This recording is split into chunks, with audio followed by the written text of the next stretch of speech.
I wasn't always a nature girl. In fact, I consider myself to be a city girl who fell in love with nature. Hi, I'm Kalima Fergus Ayele. I am an international school leader and CEO and founder of Round Trip Ticket Home, where we use design thinking tools to support schools and school leadership teams in building cultures of connection and belonging. And right now I am Monksville Reservoir, which is in New York State. It's part of the New York State Park. And what many people don't realize when they think of New York, they think big city, bright lights, which is true in New York City. But as soon as you get up out of the city a little bit north, you have so much nature. So we are blessed to be in such proximity. I have to say, though, that wasn't always the case where I really could get out and enjoy it. In fact, today I'm taking a nature walk by myself, which is something that I probably wouldn't have done. And that's really because if you're part of my generation, you know, growing up in the 80s, every horror film setting was out in nature, out near a lake. And I always just grew up thinking, it's scary out there. And honestly, yes, there are things to look out for.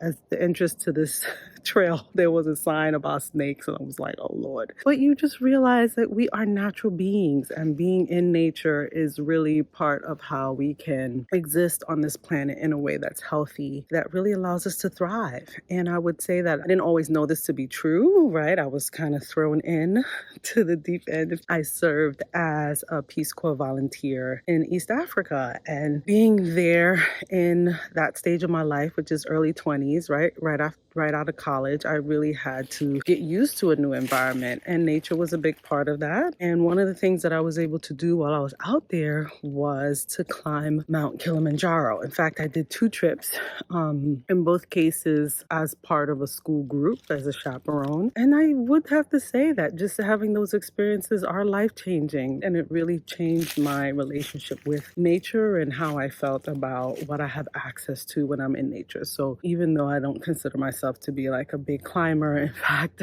I am just wearing my normal clothes and open-toe shoes. Probably not the best idea, but I'm out here and I'm walking, and it feels wonderful to be surrounded by so much green and to hear the birds and insects flying in the face is not my favorite. I'm here. They're here too. They have right to be here, but I'm in their territory, so I can't complain. And I remember how my relationship with nature just had to change slowly over time. And there are still some things that I will share absolutely still give me the creepy creeps. So one of those things are like mossy rocks. Okay, so I will show you what I mean when I say mossy rocks, like rocks.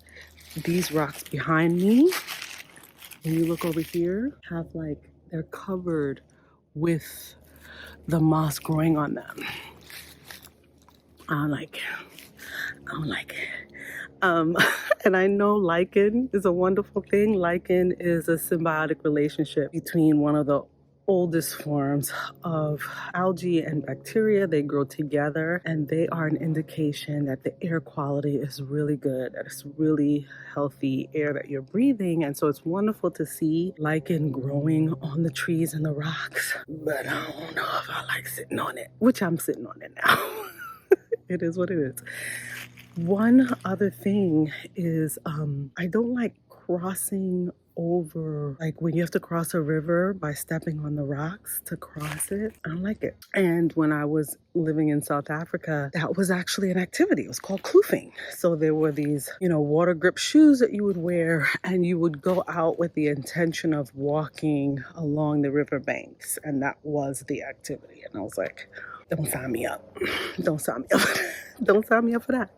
But yes, just walking on dry ground and being in nature, that makes me feel really good. And, leading a school in New York City, most recently, that was my role. We were a satellite campus of a main campus in Massachusetts. And one of the traditions that the main campus had, because they were near to this mountain range, is they had something called Mountain Day, where the entire school would go out on a hike for a day. And so we were able to do that with our students in New York City. We took them up to Bear Mountain, and it was just a great experience to take all these kids out of the city for the day and go on a hike together. I just remember the lessons that came out of that, just not only for me, but for us as a community, where you think about those difficult moments in a climb or in a hike where think of it as like mountain goat energy, right? Like one of my colleagues was like, sometimes you just got to put your head down and take one step after the next. And that's what I think about sometimes when life is challenging. Sometimes you just got to do that. Like head down, you know where you're going,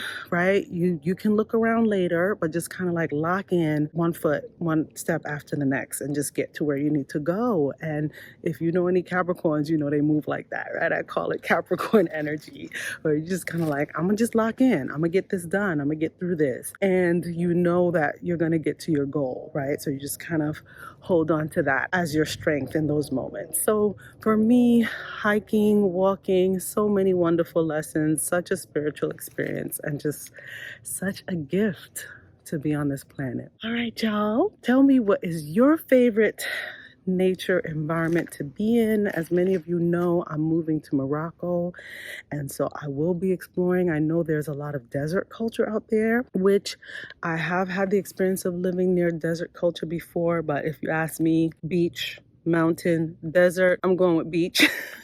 So I would say that I'm probably more drawn to water than I am to sand, but I'm curious. For you, what's your preference? The water, the mountains, or the sand? Let me know in the comments. Please like and subscribe, and I'll see you next time. Bye.